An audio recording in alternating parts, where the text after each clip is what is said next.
여호와께 인생의 소망을 두고라는 제목으로 하나님 말씀 선포하겠습니다.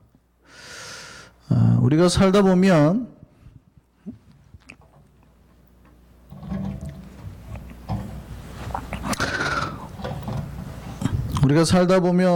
불안하고 또 어떤 우리 마음을 낙심하게 하는 일들이 있죠. 우리가 인생을 열심히 살았어요. 열심히 우리 인생길을 한 발 한 발 내딛고 가다 보는데 어느샌가 나도 모르게 내 발밑이 수렁일 때가 있단 말이죠. 늪일 때가 있다 이 말입니다. 그러니까 나의 혼자 힘으로는 빠져나오지 못할 환경에 처할 때가 있죠.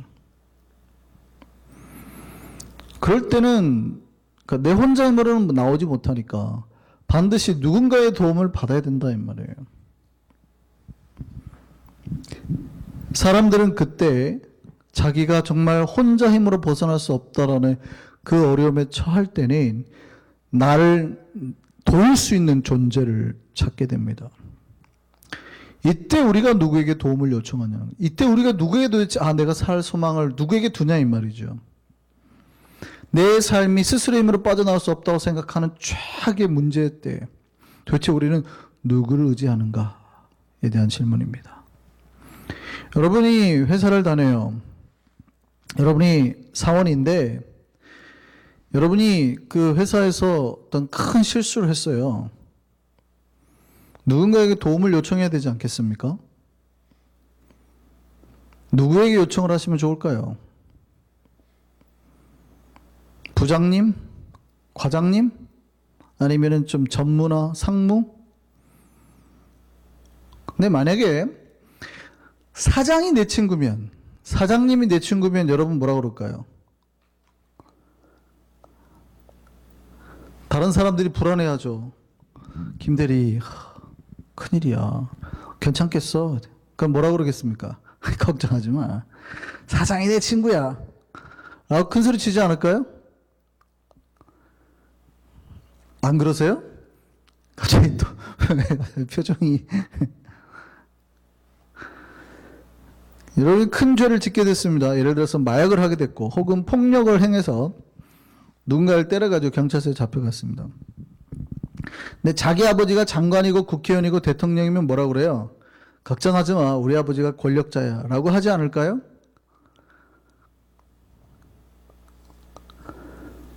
사람들이 그런단 말이죠. 자, 우리가 환난날을 당할 때 누구를 의지할까요?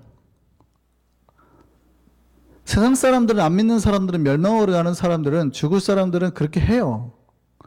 그런데 사장이 내 친구라고 내가 사장 의지한다고 해서 진짜로 다 벗어날 수 있어요? 자기 아버지가 대통령이고 국회의원이고 장관이면 내가 죄를 범하고 마약을 하고 폭력을 행하고 우리 아버지가 해요 라고 해가지고 다 풀어날 수 있어요? 풀려날 수 있어요? 물론 풀려나는 나라도 있습니다. 풀려나는 나라도 있는데 그게 되겠냐고요.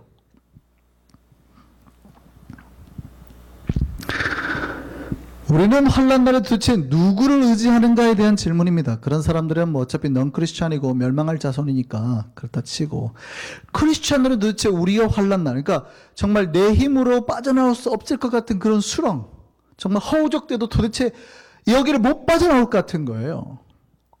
그때 우리는 도대체 누구를 의지하고 누구를 소망해야 될까요? 오늘 본문 3절에 그거에 대한 해법을 말합니다. 오늘 본문 3절을 같이 한번 읽어보겠습니다. 크게 읽겠습니다. 귀인들을 의지하지 말며 도울 힘이 없는 인생도 의지하지 말지니, 그렇게 말해요. 귀인들이 누굽니까? 예, 이게 바로 권력자들을 말하는 거예요. 고관대작을 말하는 겁니다. 왕이나 왕자나 뭐 이런 사람들을 말하는 거예요. 회사로 따지면 사장, 오늘날로 따지면 대통령, 뭐 이런 거죠. 성경이 뭐라고 그러냐면, 너희가 도와줄 수 있을 거라고 생각하는 그런 권력자가 옆에 있더라도 의지하지 말아라.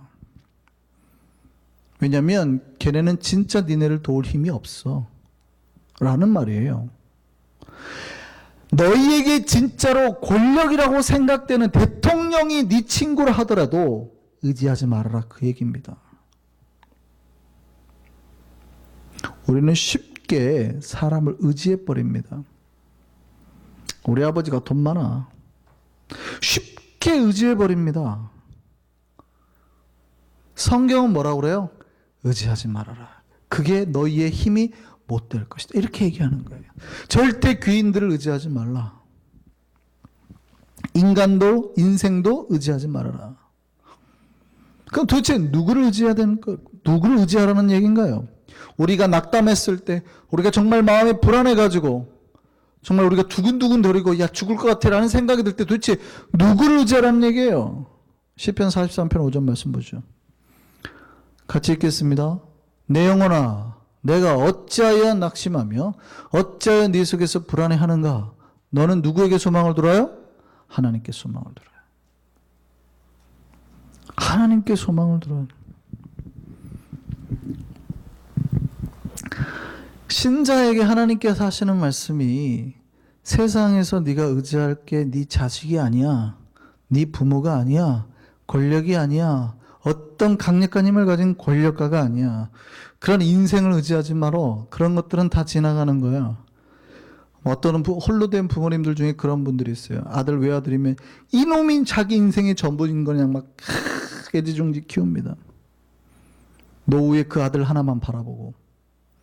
그러지 말란 얘기예요. 하나님께 소망을 둬야지. 자식에게 소망을 두면 인생은 그걸 어떻게 해요?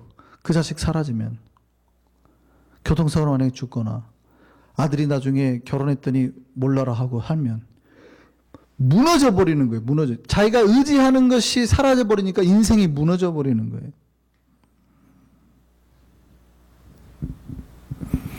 누구에게 소망을 두라는 거예요? 하나님께. 하나님의 별명이 이 소망의 하나님이에요. 하나님의 다른 별명이 소망의 하나님입니다. 하나님은 모든 절망과 죽음에 있는 자를 건지시는 분이에요. 그래서 예수님이 이 땅에 오신 이유가 뭡니까? 자기 백성을 그의 죄에서 건져내기 위해서. 그 예수라는 이름의 뜻이 그거잖아요. 자기 백성을 죄에서 건져내실 자. 구원하실 자라는 뜻이에요. 누구에게 소망을 들어요? 하나님 별명이 뭐래요? 소망의 하나님. 로마서 15장 13절 말씀 보시죠. 같이 읽겠습니다. 소망의 하나님이, 하나님이 별명이 이 소망의 하나님이에요. 소망의 하나님이 모든 기쁨과 평강을 믿음 안에서 너에게 충만하게 하사 성령의 능력으로 소망이 넘치게 하시기를 원하노라. 하나님이 우리의 소망임을 믿으시기 바랍니다. 그 소망의 하나님이 주시는 힘을 붙드셔야 돼요. 여러분, 자녀를 의지하는 것, 그러니까 자녀를 믿지 말라, 신뢰하지 말라는 뜻이 아니라 이 자녀가 내 인생을 책임져 줄 거라고 신뢰하지 말라는 거예요. 우리 부모가 돈이 많으니까 내 인생을 책임져 줄 거라 신뢰하지 말라는 거예요. 인생을 의지하면 안 된다는 거예요.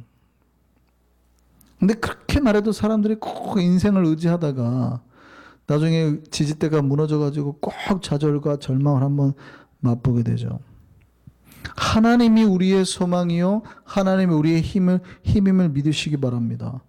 그 하나님을 믿을 때 우리가 환난에 있더라도, 우리가 수렁에 빠졌더라도 하나님께서 우리에게 어떻게 해요? 도움의 손길을 내미셨어. 우리를 건져주셨어. 우리 안에 뭘 허락하시는 거예요? 기쁨과 평강을 허락하시는 거예요. 성령께서 우리에게 찾아오셔서 충만하게 채워주는 게 그 기쁨과 평강이라는 거예요. 그럼 우리가 성령으로 충만하다는 얘기는 우리 마음에 지금 뭐가 넘치다는 거예요? 기쁨과 평강이 넘치다는 거예요. 우리 현실에 지금 당장 수렁일지는 모르겠어요. 근데 여러분이 하나님을 만나고 성령님을 만나면 그 안에서도 기쁨과 평강을 경험하게 된다는 얘기입니다. 인간은, 인생은 우리를 완벽하게 돕지 못해요. 하나님은 완벽하게 나를 도우신다는 말이죠. 누구에게 복이 있어요? 하나님께 소망을 두는 자.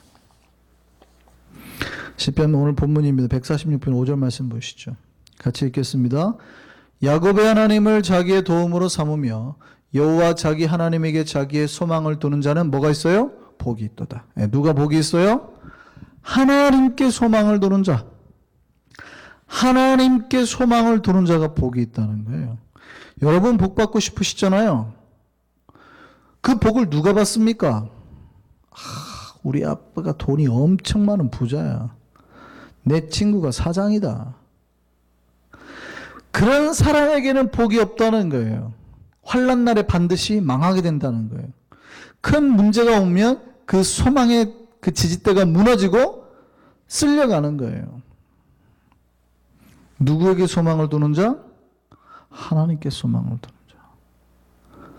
복이 있다고요. 우리가 언제 복을 받습니까? 우리가 우리 소망을 하나님께 둘 때. 반대로 말하면 우리가 사람의 도우심을 바라고 우리의 눈이 하나님을 보지 않고 사람이나 다른 것들을 향할 때 소망이 사라져버린다 그 말이죠. 그 소망을 하나님께 둘 때 복이 온다는 얘기는 정반대로 우리가 소망을 하나님께 두지 않고 자녀나 돈이나 부모나 어떤 나를 지켜줄 누군가에게 소망을 두는 순간 복은 사라져버리는 거죠. 이 아들놈, 외아들, 이 아들놈 하나만 잘 키우면 내 인생이 될 거다. 그러는 순간 복이 사라져버리는 거예요.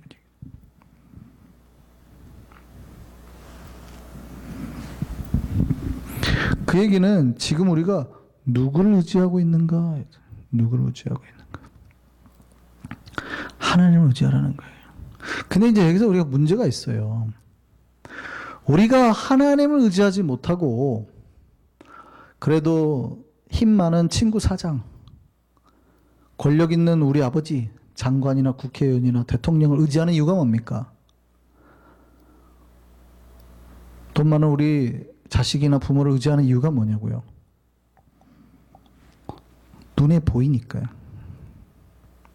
하나님은 안 보이니까.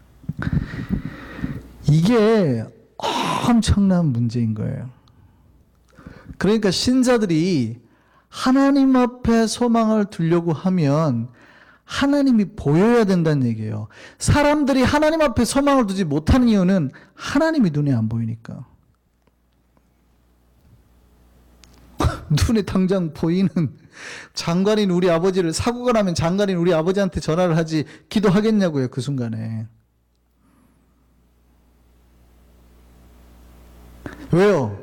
우리 아버지는 눈에 보인단 말이죠. 하나님 눈에 안 보인단 말이죠.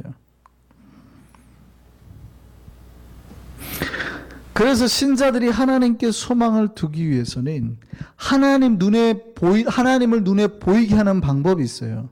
그게 뭐냐면 믿음. 하나님은 오직 믿음으로만 볼 수 있거든요. 그래서 우리가 하나님 앞에 소망을 두려면 우리 안에 믿음이 가득 채워져야 돼요. 믿음이 새로워져야 된단 말이죠. 믿음은 육체 눈으로는 보이지 않는 것을 보이게 하는 거예요. 히브리서 11장 1절에 뭐라고 그래요? 믿음은 바라는 것들의 실상이요 보이지 않는 것들의 증거라 그러잖아요. 믿음이 보이지 않는 것들을 보이게 하는 거예요. 믿음의 눈을 가지면 하나님이 보이더라는 거죠. 그래서 믿음의 선조들을 히브리서 11장에 쭉 얘기하는 거예요. 믿음으로 아벨은, 믿음으로 노아는, 믿음으로 모세는. 그들이 그렇게 믿음의 길을 갔던 거는 믿음의 눈을 하나님을 봤다는 얘기예요.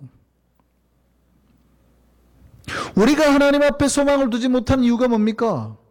믿음이 가득 차지 않아서 이 믿음의 눈이 떠져서 하나님을 봐야 되는데 못 봤다는 얘기예요. 그러니까 당장 내 육체 눈에 보이는 것만 보고 따라간다는 얘기죠. 내 눈으로 육체 보이는 현실 때문에 두려워하고, 보이지 않는 하나님 때문에, 하나님은 안 보이니까 두려워하고, 현실에 내 도울 자가 있으면 거기를 의지하고, 하나님 눈에 안 보이니까 의지하지 않고, 이렇게 되더라는 거죠.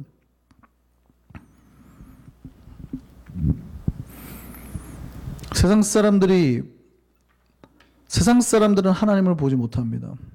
왜냐하면 믿음이 없기 때문에요. 그러니까 하나님의 도우심을 의지하지 않죠. 근데 우리는 뭐예요? 믿음의 눈을 들어서 하나님을 보거든요. 그 하나님 계심을 아니까 하나님께 도움을 청하는 겁니다. 세상 사람들은 보고 싶어도 못 봐요. 그러니까 눈에 보이는 자기 어떤 권력의 아버지나 돈을 따라가는 거죠. 신자가 그 돈과 권력의 아버지를 따라가지 않는 이유가 뭡니까? 내 눈에 지금 하나님이 보이시니까 그 하나님께 기도를 하는 겁니다. 마치 엘리사를 죽이기 위해서 아람 군대가 도단성을 에워쌌잖아요. 엘리사의 사원은 그거가 하나님의 천사가 안 보여요, 눈에. 그래, 어떻게 해요? 현실의 군대만 보이니까 두려워 떨고 이제 곧 죽게 됐습니다. 이러단 말이죠. 근데 엘리사가 뭐라고 그래요? 두려워하지 마. 엘리사는 보였거든요. 그래서 그 눈을 보이게끔 해주니까 눈이 떠져서 봤더니 어떻게 해요? 아람 군대하고는 비교도 안 될 만큼 하나님의 천군 천사가 둘러싸고 있잖아요.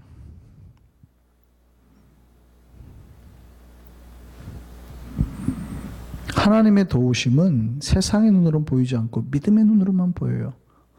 우리가 하나님을 소망하고 하나님을 의지할 수 있는 것은 이 믿음의 눈이 떠질 때예요. 한 남자아이가 아버지하고 동물원에 갔습니다. 근데 사자 앞을 딱 지나갈 때요. 사자가 그냥 와 포효를 지르니까 막 이 남자아이가 울기 시작합니다. 막. 그러니까 아버지가 그러죠. 아이고 얘야 무슨 일이 있니? 그러니까 얘가 막 새파래져 가지고 아빠 저 사자가 보이지 않아요? 아빠 그러죠. 보이지? 근데 이렇게 말합니다. 그렇지만 나는 철창도 함께 보고 있단다.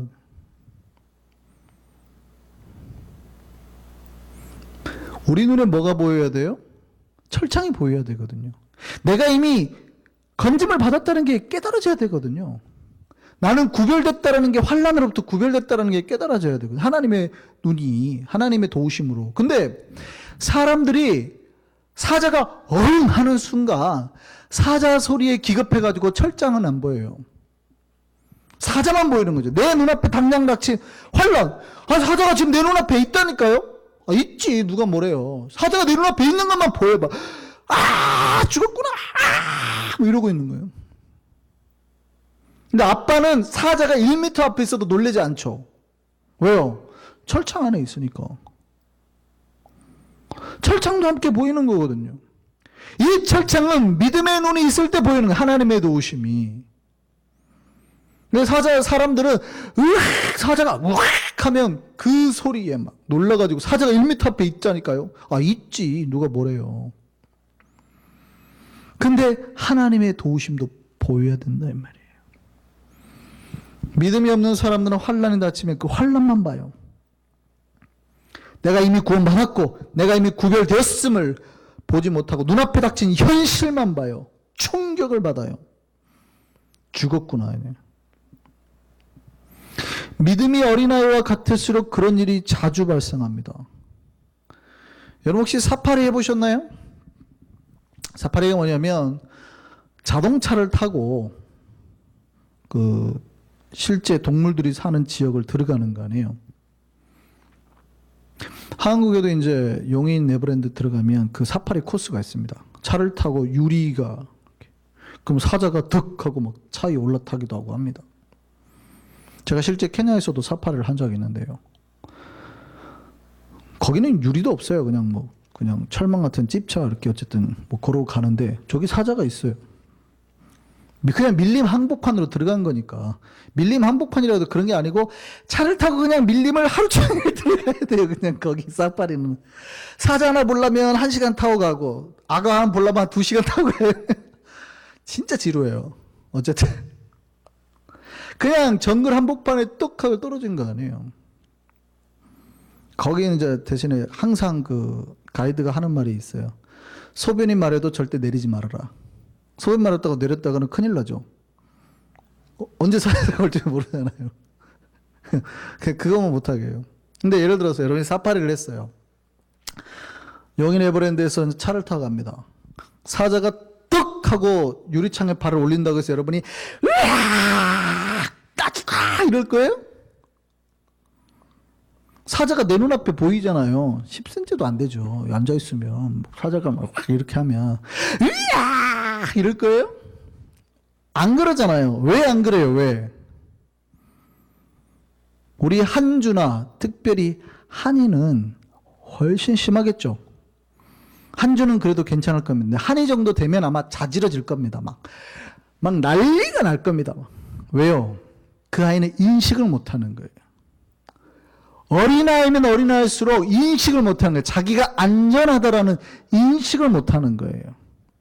믿음의 세계, 영적인 세계도 똑같습니다. 하나님을 바라보고 하나님께 소망을 두고 하나님이 내 힘이라고 생각을 해야 되는데, 나는 이미 하나님의 보호하심 가운데 있다고 생각을 해야 되는데 그게 인식이 안 되니까 사자 옆에서 다리를 올리면 으아! 목사님 나 죽어요.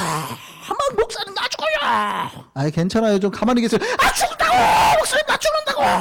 아이 괜찮다니까 좀 가만히 계세요. 이 정신이 없네. 사자가 지금 옆에서 나를 쳤다니까요. 막 이러면 우리는 이미 안전한 거예요.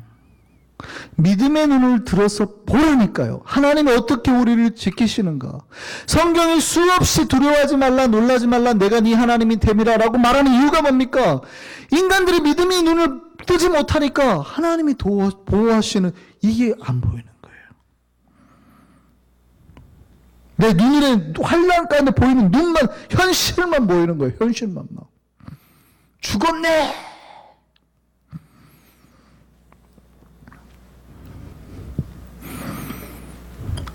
그래서 믿음의 눈을 들어서 하나님을 바라보고 하나님을 소망하는 자는 환난 날에 귀인들에게 요청하지 않는 거예요. 여러분 친구에게 도움을 청하지 말란 뜻이 아닙니다. 여러분 지인들이나 가족들에게 서로 돕고 살아야죠. 그러지 말란 뜻이 아니라 사람이 하나님을 소망해야 돼. 신자가 하나님을 소망을 해야 되는데 하나님의 소망에 대한 눈은 꽉 닫아버리고 사람만 의지한단 말이에요. 그러지 말라는 거예요. 여러분 하나님 앞에 기도하시라는 거예요. 환난 가운데, 고난 가운데 어려움이 닥치면 하나님이 나를 건져주실 거라는 소망을 가지고 하나님 앞에 기도하시라는 거예요. 하나님 앞에 부르짖으라는 거예요. 그럼 어떻게 된대요? 하나님 우리를 거기서 구원해 내신단 말이에요. 시편 50편 말씀 보시죠. 같이 읽겠습니다. 환난 날에 나를 부르라. 어떻게 하신대요? 내가 너를 건지리니. 우리가 환난 때 하나님을 부르짖으면, 환난 때 하나님 앞에 기도하면 하나님이 우리를 건지신다는 건 이게 하나님의 약속이잖아요. 그러니까 우리가 믿음의 눈을 가지고 하나님께 소망을 두고 어려울 때, 환난 때, 고통의 때 기도하시라고요. 하나님께 부르짖으면 하나님이 거기서 건져주신다 이 말이죠. 하나님께서 우리의 기도를 들으시고 우리를 의의 길로 인도하실 줄 믿습니다. 꼭 그 믿으셔야 돼요. 근데 이제 우리가 하나님께 기억해야 될 게 있어요. 우리가 하나님께 소망을 두고 하나님의 인도하심을 믿고 나아갈 때 가끔 이제 어떤 생각이 드냐면, 목사님 그래서 제가 믿지요. 그리고 저 소망도 있지요. 기도도 했는데 하나님이 안 돕는다라는 생각이 들 때가 있어요. 라고 말하는 거죠. 그 이유는 하나님이 내가 악하면 바로 도와줘야 되는데 도와주지 않고 그냥 고통이나 고난 가운데, 수렁 가운데 조금 내버려 두신다라는 생각이 들어요. 그럴 때가 있거든요. 우리가 도와주세요 하면 탁 잡아줘야 되는데 그렇지 않고 가끔 어쩌다가 한번 잡아주는 것 같고 안 잡아주는 것 같으니까 이제 불안한 거예요. 마치 어린애가 자전거를 탈 때 아빠 꼭 잡아주세요. 놓으면 안 돼요. 그럼 부모가 뭐라고 합니까? 좀 이따 놀 거야 라고 말하는 부모가 한 명도 없죠. 걱정하지 마. 아빠 꽉 잡고 있을게. 근데 아빠가 놔버린단 말이죠. 그러니까 애가 불안한 거예요. 우리 아빠가 나한테 거짓말을 했네. 근데 아이는 모르잖아요. 그 뒤에 일어날 놀라운 상황을. 예전에는 아빠가 꽉 붙잡아 줘야 자전거 탈 수 있었는데 이제는 아버지가 손을 놔도 자유의 세계를 경험할 수 있다는 걸 모르잖아요. 아빠가 자식한테 그렇게 하는 이유는 이 아이가 스스로 자유의 세계를 경험하도록 하기 위함이에요. 더 큰 세계를 보도록 훈련되어서 더 넓은 세상을 보도록 하기 위한 방법인 거거든요. 그래서 하나님의 인도하심을 믿는다면 혹시 내가 기도할 때 하나님이 나를 응답하지 않는 건가? 라고 착각하지 마시라고요. 우리가 생각하는 거는 그겁니다. 우리가 어둠 속에 있을 때 우리가 어떤 골방 아래 딱 갇혀 있잖아요. 그러면 하나님의 빛이 이 태양빛처럼 쫙 비춰주기를 바라요. 우리가 혼자 이렇게 앉아 있습니다. 우리에게 빛이 비춰주세요! 라고 생각할 때가 많아요. 그런데 하나님이 분명히 내가 시계상으로는 날이 밝은 것 같은데 해가 안 비칠 때가 있단 말이죠. 그럼 어떻게 해요? 이 사람은 밤새 기다렸잖아요. 어둠을 밤새 기다렸단 말이에요. 그러니까 이제 아침 7시, 8시 이제 해 뜰 때가 됐는데 해가 안 뜨는 거예요. 나한테 왜 빛이 안 비치지? 내가 이 빛만 보려고 밤새 기다렸는데 하나님 도대체 어떻게 된 겁니까? 라고 착각한단 말이죠. 하나님 약속 믿고 기다렸는데. 영국에 헨리 뉴먼이라는 젊은 목사가 있었어요. 그는 일찍이 목사가 됐습니다. 20대 초반에 목사가 됐어요. 하나님의 나라를 위해서 경건운동을 일으켰던 사람이에요. 열심히 영국을 바꾸겠다고. 근데 그 일이 잘 이루어지지 않은 거예요. 너무 열심히 했는데 몸을 무리해가지고 오히려 몸이 상해버립니다. 그래서 32살에 좀 요양차 이탈리 그 시칠리 섬을 가게 됐어요. 안 그래도 몸이 안 좋아가지고 좀 쉬러 갔는데 거기서 열병에 걸립니다. 그래서 죽을 뻔해요. 사경을 헤맵니다. 다 죽었다고 했는데 가까스로 살아나요. 그리고 아이고 안 되겠다. 이제 고향으로 돌아가야겠다. 하고 갔는데 배가 없어요. 며칠을 또 기다립니다. 겨우 상선 하나를 만났는데 오렌지배, 영국으로 싣고 가는 오렌지배를 겨우 어떻게 찾아가지고 타게 됐어요. 세상 말로 지질이 재수도 없죠. 목사가 됐는데 말이죠. 지질이 재수도 없죠. 그것도 하나님 앞에 서원해갖고 20살 초반에 목사가 됐는데 일도 안 풀려, 아파, 심지어 죽을 뻔해. 이게 뭐가 풀리는 게 있어야죠. 그리고 배를 탔는데 배를 탔더니 폭풍이 쳐버리는 거예요. 폭풍이. 배가 그냥 거의 난파되기 직전인 겁니다. 기가 막히잖아요. 여러분 그때 되면 어떻게 할까요? 마음이. 그럼에도 불구하고 할렐루야 찬송할까요? 아니면 징하다. 잘라도 말해요. 심하다. 이거 너무한다 진짜. 내가 목사 아니냐. 하나님 너무하시네요. 이렇게도 복이 없을까요? 이렇게도. 목회는 안 되지. 몸은 아프지. 병들어 죽을 뻔했지. 고향에 돌아갔는데 배편도 없지. 어떻게 며칠 기다려서 겨우 배 탔는데 폭풍 만났지. 야. 그래가지고 이제 길을 못 찾아가지고 어디로 가야 될지 이제 나침판이 없어서 못 찾아가지고 한참을 헤매는데 이제 태풍이 좀 그치고 별빛이 보이는 거예요. 별이 딱 뜨는 순간 그 배의 선장이 그러는 겁니다. 드디어 이제 우리가 살아서 나갈 수 있겠습니다. 그래서 그 뉴먼이 물어봅니다. 저기 별이 구름에 가려져 보이진 않았지만 항상 있었는데 별이 나온 것만으로 왜 기뻐합니까? 그러니까 그 선장이 그러는 거예요. 이제 저 별이 우리 앞길을 인도하여 줄 겁니다. 그 순간요, 이 누면이 큰 깨달음을 얻었습니다. 하나님은 나를 태양빛처럼 인도할 줄 알았던 거예요. 다 눈에 보이게. 내 눈이 환하게 다 보이게 저기로 가면 길이 있고 이게 다 보일 것처럼 인도할 줄 알았던 거예요. 내가 목회를 시작하고 하나님 일을 하겠다 그러면 하나님이 나에게 태양빛을 쫙 비춰. 저쪽으로 가면 저쪽은 안 되겠고 이쪽으로 가야 되겠네. 다 보일 줄 알았던 거예요. 근데 그게 아니고 하나님이 우리를 인도하는 거는 갑자기 먹구름 가운데 별빛 하나 비춰서 그 배를 인도해 나가시는구나 라는 걸 갑자기 딱 깨닫는 겁니다.